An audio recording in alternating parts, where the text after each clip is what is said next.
I've known Russ for a while. I just have to do this. Does anybody ever watch Tim Hawkins, the Christian comedian? If you haven't, you need to. One of his best ones. I started chuckling during the prayer, Lord forgive me. You're saying praying for a hedge of protection. Tim Hawkins is like, why are we praying for a hedge? Like Satan can't get through a hedge? Can't get out the weed whacker and just go right through that hedge? Like, Lord, I'm praying for a wall of iron around me now, Lord. Like, that was good. So I started chuckling. He's like, why are we praying for a hedge? It's like 2 feet tall and it's shrubs. The big hedge. Armies with them. At least the 6 foot hedge. Can't get a chainsaw out and cut through. And he does this thing where he's like, he imitates Satan walking around. He walks up to the edge. What is this shrubbery in front of me? How am I ever going to penetrate this? So, if you've never watched it, he does it funnier, but you need to watch Tim Hawkins. He's funny. If you ever had a chance to go in person, Yoga pants. yoga pants.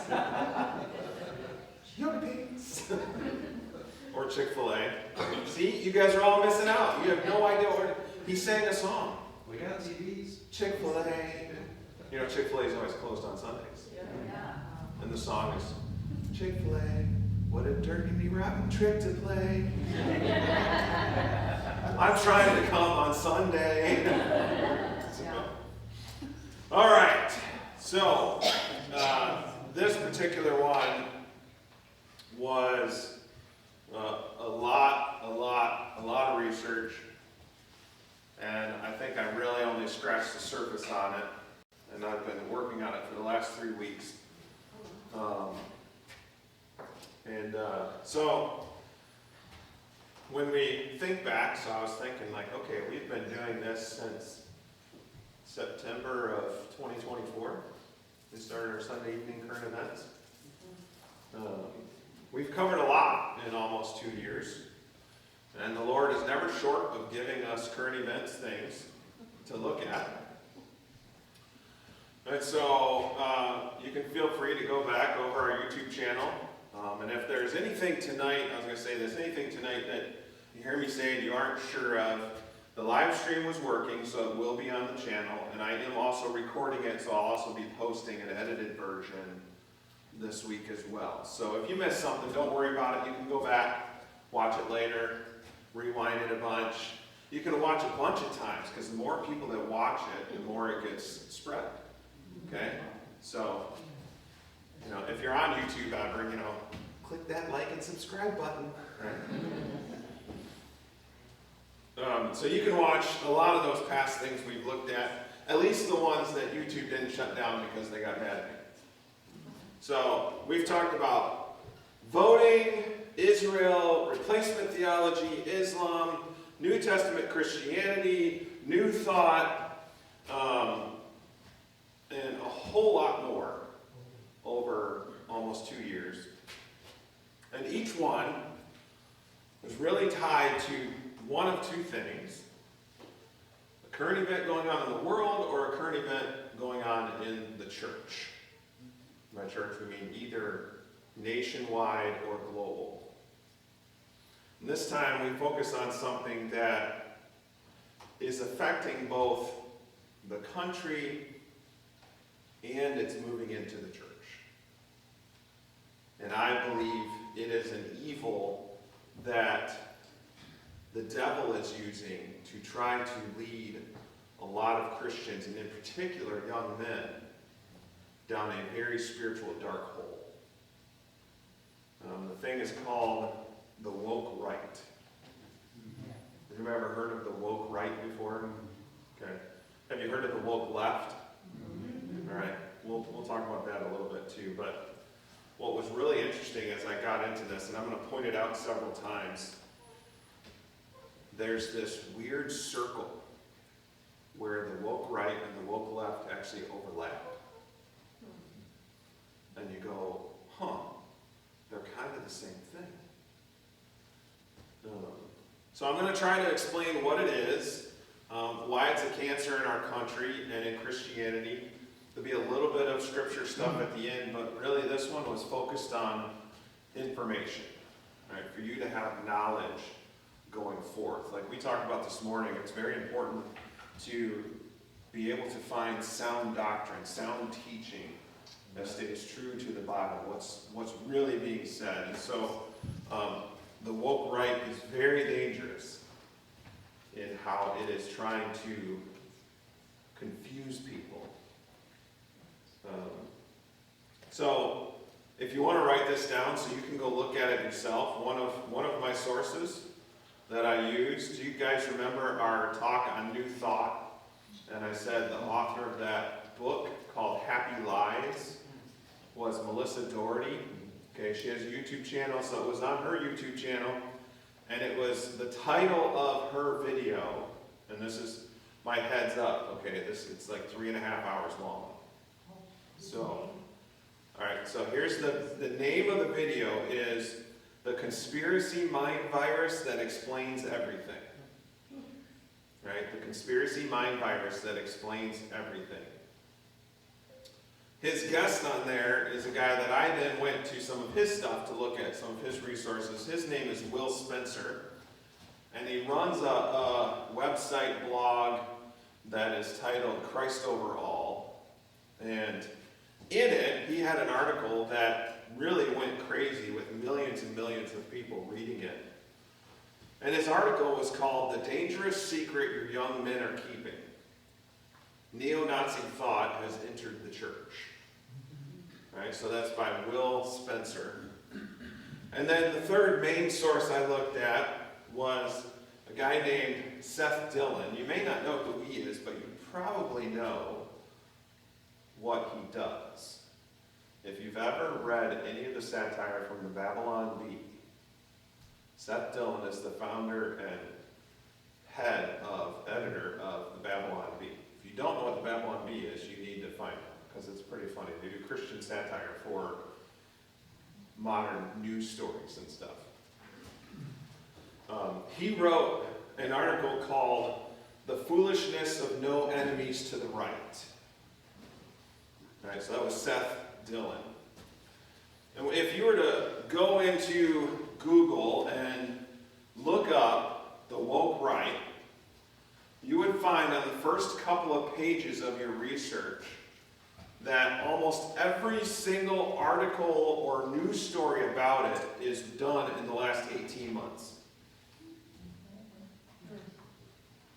So it's a pretty new thing for a lot of people.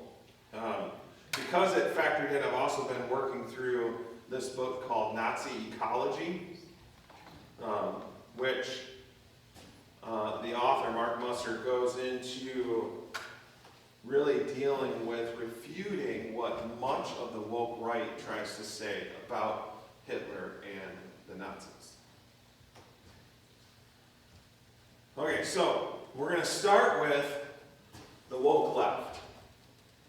A lot of us know what the woke left is, the groups involved, their beliefs. For many people, it seemed to, on their radar, explode onto the scene in 2020.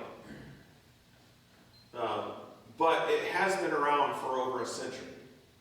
It actually stems from the beliefs that were purported in the critical theory, which came out of the Hamburg School over 100 years ago. And the basics of it really are certain groups are oppressed and certain groups are the oppressors. The oppressed groups need special treatment, special laws, special rules, stuff like that helps them have equity in life, and they then push for equity. And I know we've talked about this before. Remember, there's a difference between equity and equality. Right? Equity is to try to force a same outcome, and equality is giving the same opportunities. Right? So if we're going to live in a culture of equality, it's to say that everybody has the same opportunity to accomplish the same things if they want. Equity says we're going to force the same outcome. So that's why you'd hear, DEI, right? Yeah. Diversity, equity, inclusion. It's to force the same outcome. So I can make everything come out the same. That's equity. So where does the right come from? Many of you just kind of showed this kind of the first time you really heard something about it. I only discovered it in the last few months, but as I learned more about it, I didn't know that I was seeing it, but I was seeing it. You know what I'm saying? So I was recognizing things were off somewhere, but I didn't know what it was. And so the roots actually go back to just after World War II. And we're going to get into that a little bit more in just a second. As the world looked back on the first half of the 20th century. And actually the woke right has very similar roots to the woke left. What they saw was war, disaster, and more war. Think about the first 50 years. What do we have? We had World War I, the war to end all wars. We had the Great Depression. You had, in the midst of that, the Dust Bowl. And then you had World War II. And then you moved into Korea. So in the first half of the 20th century, you had roughly 75 to 100 million deaths from war and famine.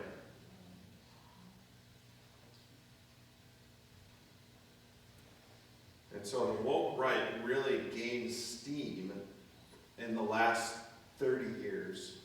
It's really exploded in the last 2 to 4 years because of the explosion of YouTube.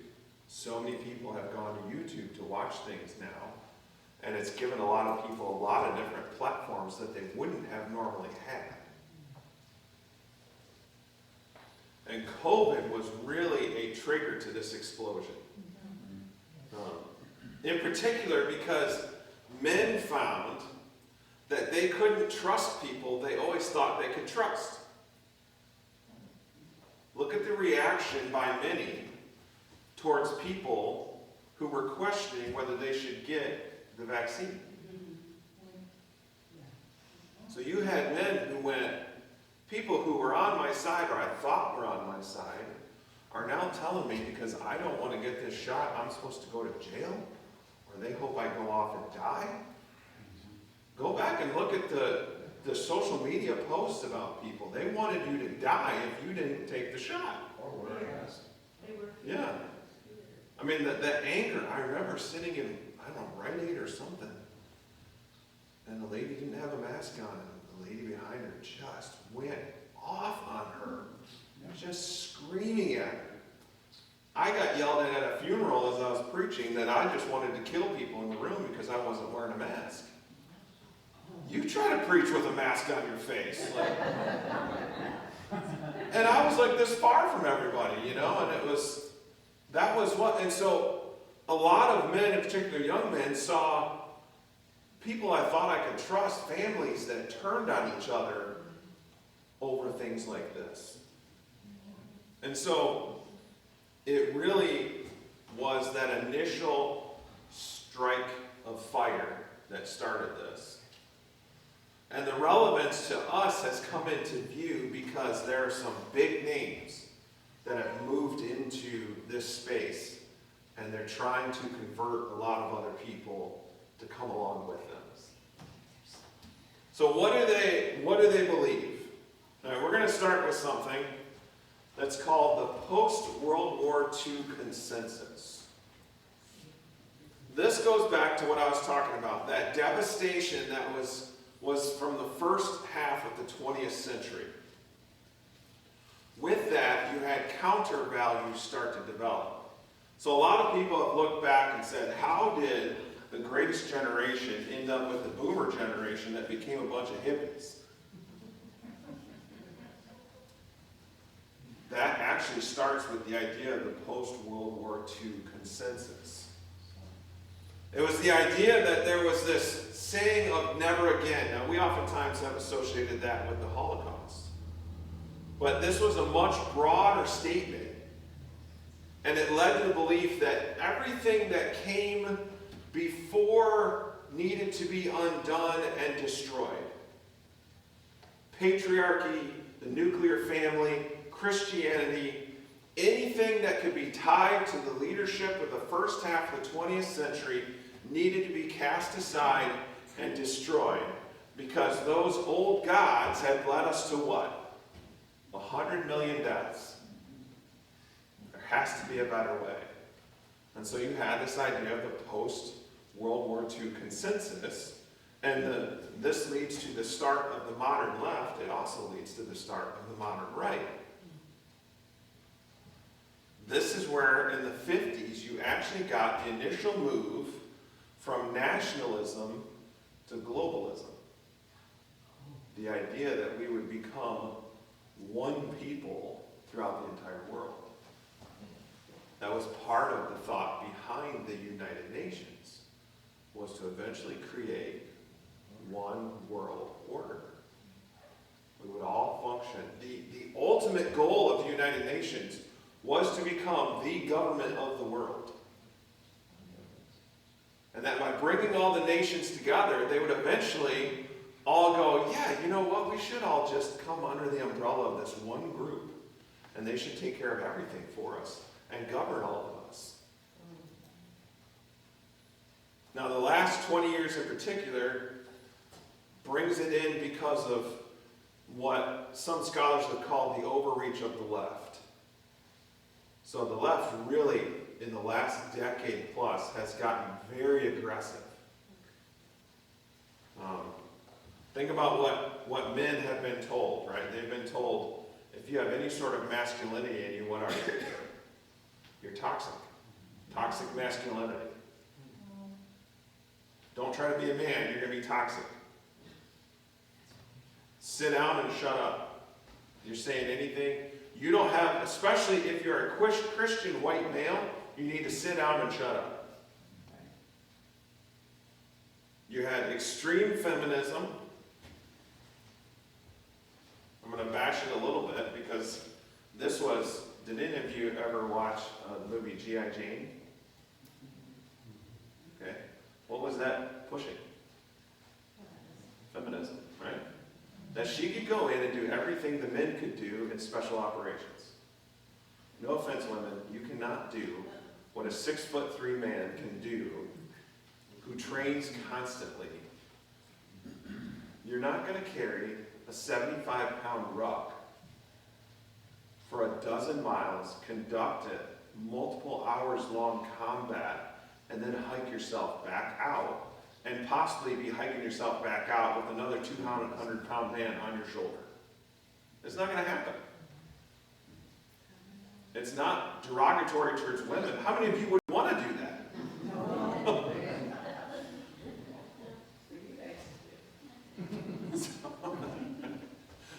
As long as there's bacon waiting for us, we'll get that. We'll be all set. So you had the rise of extreme feminism. You had the rise of the alphabet people. Who doesn't know what that is?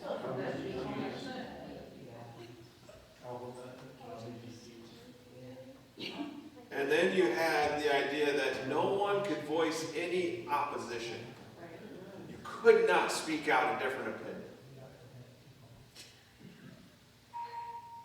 That has led to the development of the woke right.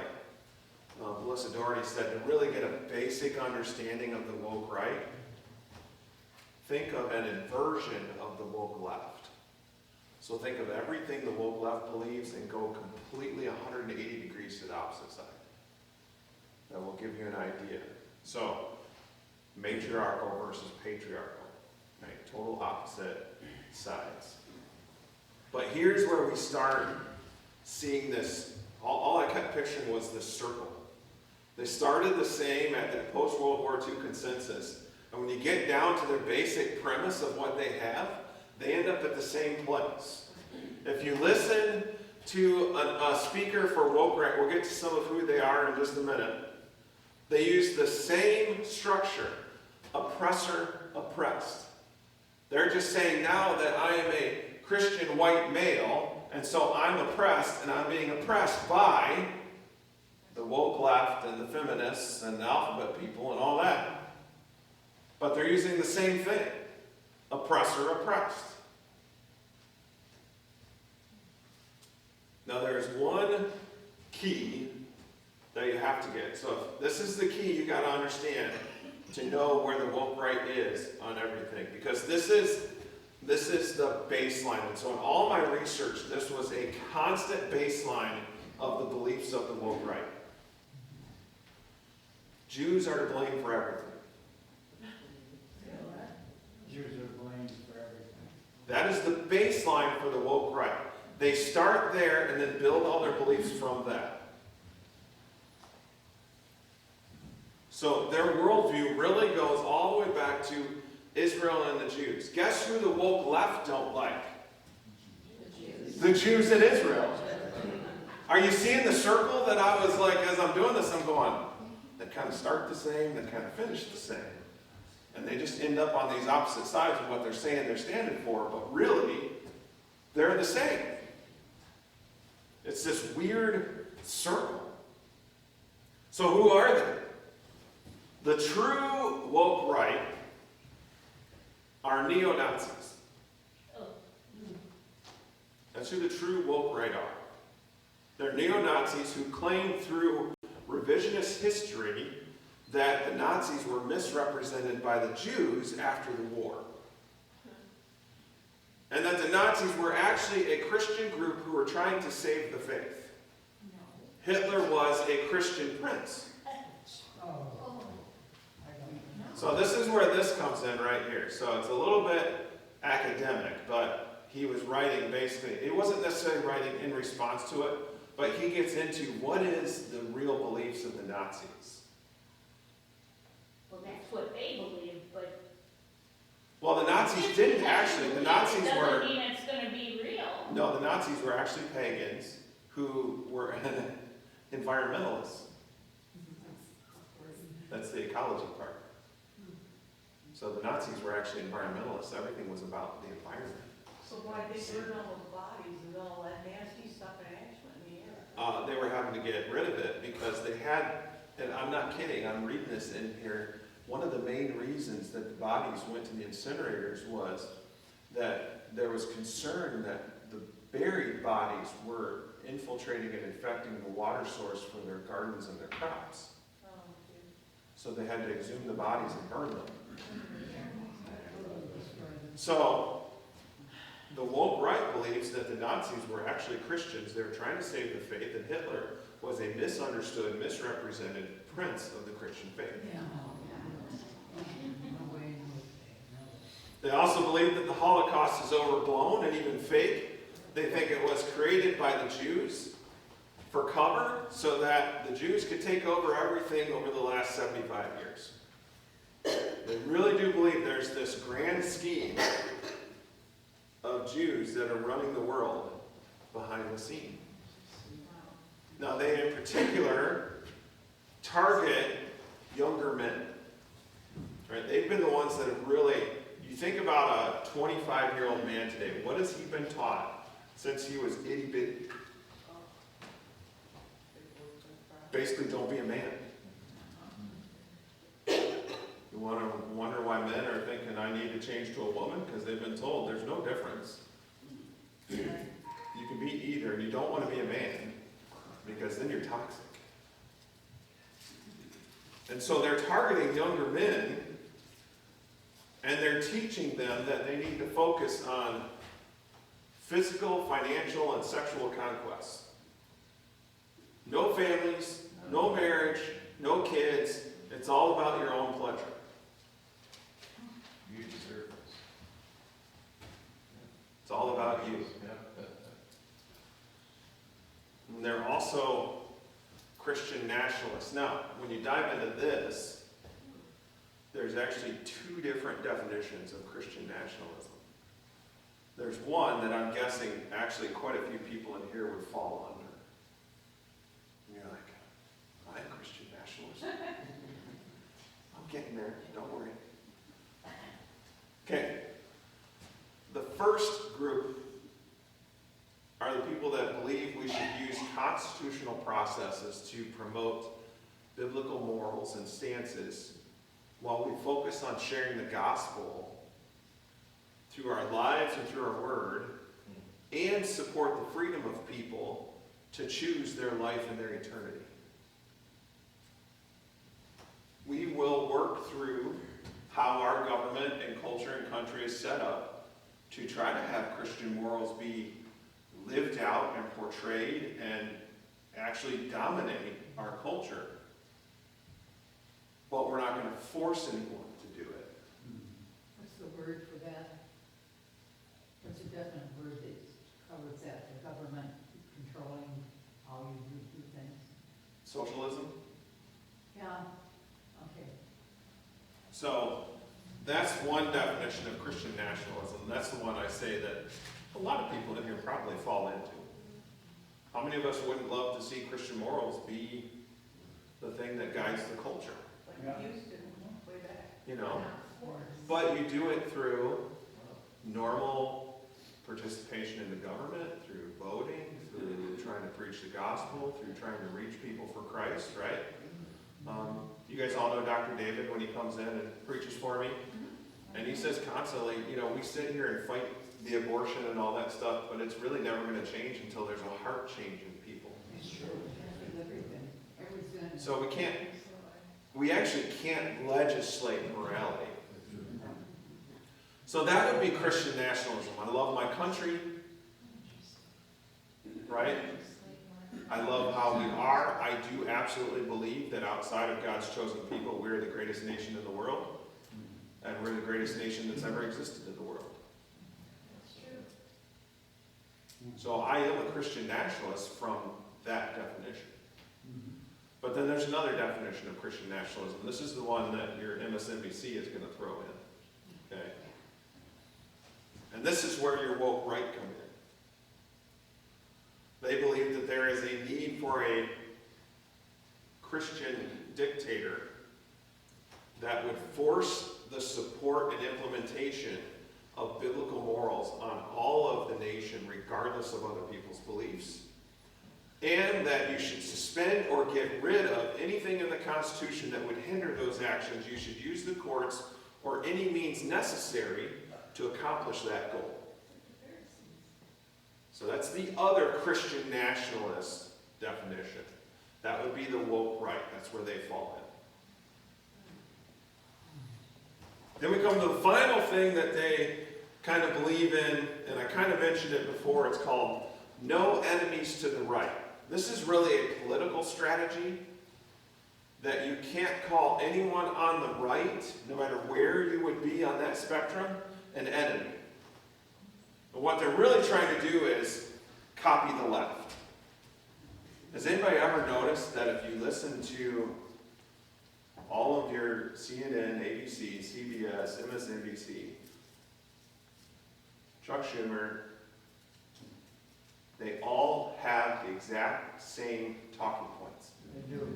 They all stay on message, Yeah. and they all stay unified, and they don't attack each other unless they go off message. Right? Who's the big Democrat getting just pummeled by the left now, who was their darling 2 years ago? John Fetterman. How many of you thought when Fetterman was running for Senate that someday you'd be like, hey, that guy actually makes sense? Huh? And now you're listening to him going, oh, he's not bad. I guess I see why the people in Pennsylvania maybe voted for him, right? Yeah, but do Democrats think that? No, they're constantly going after him, They don't like it. right? So this no enemies of the right is the idea that you're taking that everybody has to stay on message. And you can't attack anybody from the same side so that you have that unified wall, that unified message. Yeah, even Dershowitz has changed. Right. his party. You have many who have seen it. Bill Maher, Yeah. who is a liberal Democrat, but he is old school liberal, Yeah. right? You could sit down with Bill Maher and have a debate and disagree on probably just about every single policy thing you could think of. But in the end, he absolutely would say, you have the right to have that opinion, and we can still be friends, and we can still go have dinner together. Not, I hate your guts and you need to die. John Kennedy would not be welcome in his own party today Right. if he was alive. So, that's the no enemies on the right thing. It's a political strategy that really has come up because they're trying to unify the message because the far, far woke right wants to grab that. All right, so how is this really tying to us? This is where I try to get you some understanding so that you can start to watch for some key triggers when you listen to people, if you're watching someone talk, whatever. It all starts with really a very benign phrase, and a very famous person who you probably all have listened to uses it when they have started going down this road, and they say, I'm just asking questions. I'm just asking questions. You know who it is that says that all the time when he's out challenging people? Tucker Carlson. Yeah. If you listen to Tucker Carlson and he's talking to Mike Huckabee and Ted Cruz and anybody who might disagree with him on something, what you hear Tucker repeatedly say is, I'm just asking questions. What's wrong with asking questions? I'm just asking questions. Well, here's what's wrong with what Tucker's doing. Tucker's not actually just asking questions. He's doing what a lawyer would call leading the witness. That's right. He's trying to bring people to the answers or conclusion that he wants them to arrive at. He's not actually just asking questions. He's trying to lead it to a particular point. How many of you over the last probably year or two have kind of been like, what's wrong with Tucker? That's right. Yeah. Right? 5 years ago, you were probably like, hey, I like Tucker. Yeah, He exactly. makes sense. He's really challenging things. He good. He used to. Yeah. And then the last year or two, you're kind of like, something's wrong with him. Yeah. Guess where he's ended up? The woke right. He's not actually just asking questions. If you go back and look at his interviews with Ted Cruz, Mike Huckabee, anybody who is going to potentially challenge his viewpoints, he's not actually looking for an intellectually honest discussion. He is looking for a particular answer that supports his preconceived ideas or beliefs. That's where he's at. And he's one of the people that we need to be careful with now. Mm-hmm. And you've seen it. More and more people coming out going, something's wrong with Tucker. He is not the same person. And I was actually a little disappointed at Charlie Kirk's memorial that Tucker was up there speaking. Yeah. And do you notice, Tucker, what does he call himself? Did you watch him on Charlie Kirk's memorial? He talked about Jesus Christ and salvation through Christ, and he's on the woke right, which I would really question their faith. Guess what? Tucker has interviewed 2 other people that are on the list I'm going to give you. And in each of those interviews, he didn't push back or challenge them at all. In fact, he challenged Ted Cruz and Mike Huckabee a whole lot more about Israel and the Jews than he did about these woke right neo-Nazis that were coming on his show. I don't know if you saw it, but he also interviewed the nun of Palestine. Did you guys see any of that? She was the nun that had the mustache. You remember that? The nun of Palestine. You know who she is? I didn't know this until my research. The sister of George Stephanopoulos. Yeah, that George Stephanopoulos. If you don't know what I'm talking about, she went on Tucker's show, and basically they spent however many hours they were on there talking, and she just tried to paint the picture that Israel is bad. Israel is bad, and she went back to Obama's talking points about terrorists. Hamas, they're just persecuted people who need a job. They just need a job, they need a livelihood. They're not actually bad people. Oh, sure. And And then she started making accusations that there's not really religious freedom in Israel, Christians are being persecuted in Israel. And then I saw a video from a group on YouTube called the Israel Guys. And they're Christian guys who live in Israel. And they were responding to this and they go, she is full of BS. They go, we have lived here for 10 years. And we have more freedom here than we had in the States. And people are super kind, they're respectful, they're courteous. We're not being persecuted at all. And they go, and we only live a few miles from the border. So be careful with Tucker. Tucker then also platformed and interviewed a guy named Nick Fuentes. Anybody ever heard of Nick Fuentes? Okay, Nick Fuentes was also on Candace Owens' show. Nick Fuentes is the epitome of the woke right. He is a white supremacist. He loves Hitler. He loves Nazis. He loves Stalin. He made this statement while he was on Tucker's show. He was like, oh, I came home from college. My parents couldn't believe it. I'm like, oh, Mom and Dad, Hitler was awesome. And then he talked about Stalin. He's like, I'm a big fan. I love Stalin. He was a great guy. He's an anti-Semite. He believes women are inferior. In fact, he was on Candace Owens' show. And I don't remember the context of what she said. It was something about family and marriage and kids and stuff, I think. And he's on her show.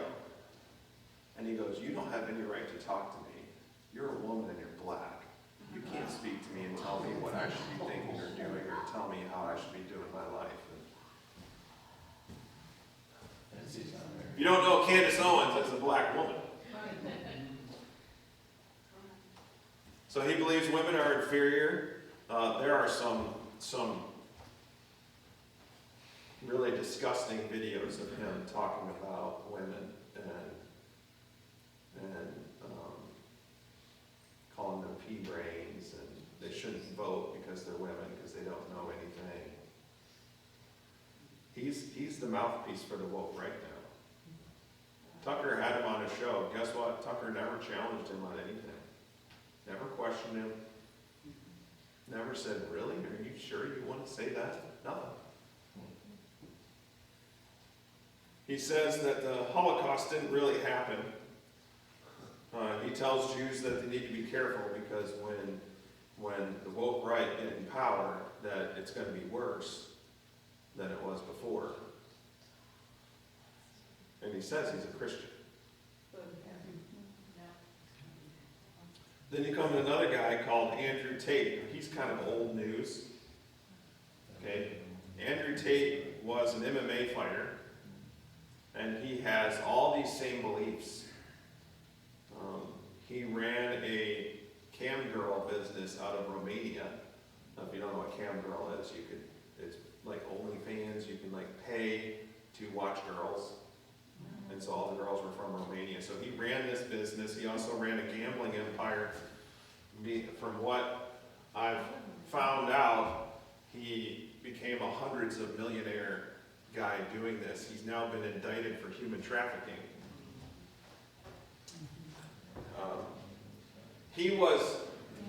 Here's the really interesting thing. So, Will Spencer talked about the woke right really coming out of what he called the manosphere, which was all these men that were looking for some alpha male to lead them, to show them how to be a man. And Andrew Tate was that kind of original guy, because guys could be like, yeah, man, he's a warrior, he's an MMA fighter, like, okay, this dude's actually tough. They've now left Andrew Tate, they've gone to Nick Fuentes, who's like 4'3", $105. He is not the guy who'd walk in and you'd go, that's the alpha male. No. That's the guy you'd be like, I'm stuffing him in a locker. That's the guy you're looking at and you're going, how is he the alpha male now for all of this woke right stuff? But he just talks the big stuff, he gets all the headlines because of what he says. So you had Andrew Tate there, and then you come to Candace Owens. who, she was a major influencer, she was a conservative voice, she was on Daily Wire. Here's this black woman who's challenging BLM, and she's going after them. And then she converts to Catholicism. And how many of you ever listened to Candace Owens, and then all of a sudden you start going, what happened to her? Something happened there. She has moved into all these same viewpoints, Yeah. and she's pushed ultra hard into the conspiratorial arena. So woke right is highly conspiratorial. And so she's moved way into the conspiracy theory stuff. Like everything is a conspiracy theory. Everything. Now think about how strange this is. A black woman is aligning herself with a movement that is racist and misogynist. Mhm. Oh, that's insanity. How do we get there? And there are more. There are a lot of influencers, and they've all interviewed each other. And you're talking millions of views of people watching this. Millions of people have watched this. And I gotta say, I started going, after getting into this, I started going, I think I might have an understanding of why Tucker got fired from Fox News. Because I wonder if something was seen by people, and they started going, something's not right, because he's just asking questions. All right, so what do we take from this? The first thing that I really took, we have to understand this is a spiritual battle.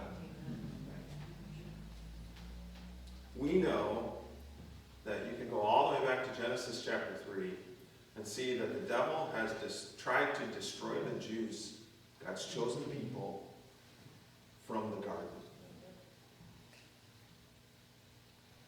Both the woke left and the woke right seek to destroy Israel and the Jews. And just as many churches and Christians that fell for the woke left stuff in 2020 and 2021 and 2022, there are just as many falling for the woke right today.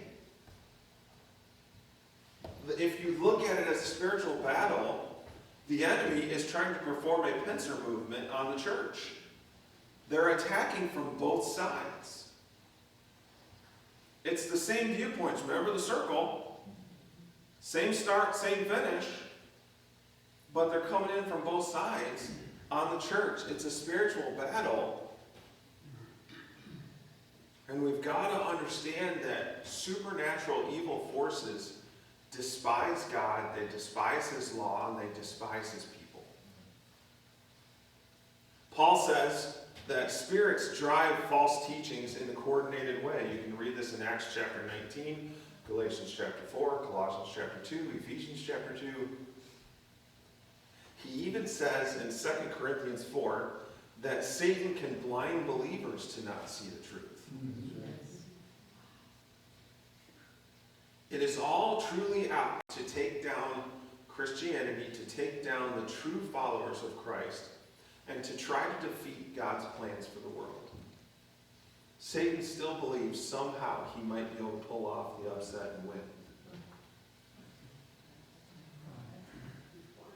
Matthew 24 says, the last days, that the deceiver would evenly would be deceived. Right. And think about adding that in. You add in, like we've talked about, quantum computing and AI. You give an artificial superintelligence quantum computing capabilities, and it sure will seem like God. Which, on the other hand, this is a very exciting time because, to me, this is all indications that the Lord's going to return real soon. I know, but some of us have daughters that want to get married. Okay,